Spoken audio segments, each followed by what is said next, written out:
এরকম পলিটিক্স করতেছে যে আমাদের রেজাল্ট খারাপ করাবে, বিগত সরকারের ব্যর্থতা দেখায় তারা নিজেদের যে সফলতা তারা আস্তে আস্তে এভাবে হয়তো করতে পারে, তা করবে।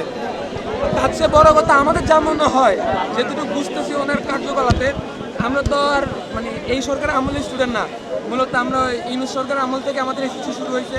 হয়তো বা উনি এরকম পলিটিক্স করতেছে যে আমাদের রেজাল্ট খারাপ করাবে, দেন আস্তে আস্তে ওনার আমল থেকে 27 সাল থেকে উনি আস্তে আস্তে রেজাল্ট ভালো করা শুরু করবে, যে ওনাদের প্রফিটে দেখাবে যে বিগত সরকারের ব্যর্থতা দেখায় তারা নিজেদের যে সফলতা তারা আস্তে আস্তে এভাবে হয়তো করতে পারে। হয়তো তাদের মতামত এটা, তা জানি না সঠিক কিছু।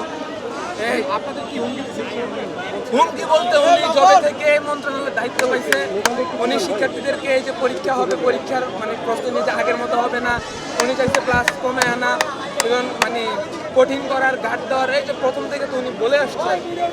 এগুলো তো যে কোনো আমরা বিগত 3-4 বছর পরে আমরা প্রথম ব্যাচ যারা ফুল সিলেবাসে পরীক্ষা দিতেছি, আমাদেরও তো একটু প্রিপারেশনের একটা ইয়া থাকে। উনি যেভাবে আমাদেরকে দেয়, এগুলো তো বলার মতো। উনি তো এখন আপনার কাছে দুঃখ প্রকাশ করেছে।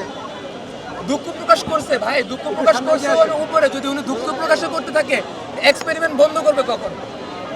আজকে পরীক্ষা দিছে, আমি নিজে যুক্তিবিদ্যা স্টুডেন্ট ছিলাম, মোটামুটি প্রশ্ন সামনে তাকায় কথা বলেন। ম্যাক্সিমাম প্রশ্নগুলো ভাই পাই না আর কি, কমন পাই না।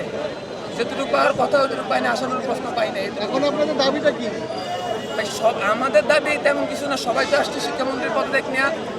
পদত্যাগের তেমন বিষয় না, উনি যদি আমাদের উপরে এক্সপেরিমেন্ট বন্ধ করে, আমাদের পরীক্ষাগুলো স্টুডেন্ট বান্ধব বা ভয় ভীতি কম দেখায় পরীক্ষাগুলো যদি আমাদের সহজ বা স্টুডেন্ট বান্ধব পরীক্ষা নিতে থাকে তাহলে চলে। বা যে পদত্যাগ করুক না করুক ওইটা না, উনি ভালোভাবে আমাদেরকে ভালোভাবে কন্ট্রোল করতে পারলে হয়েছে।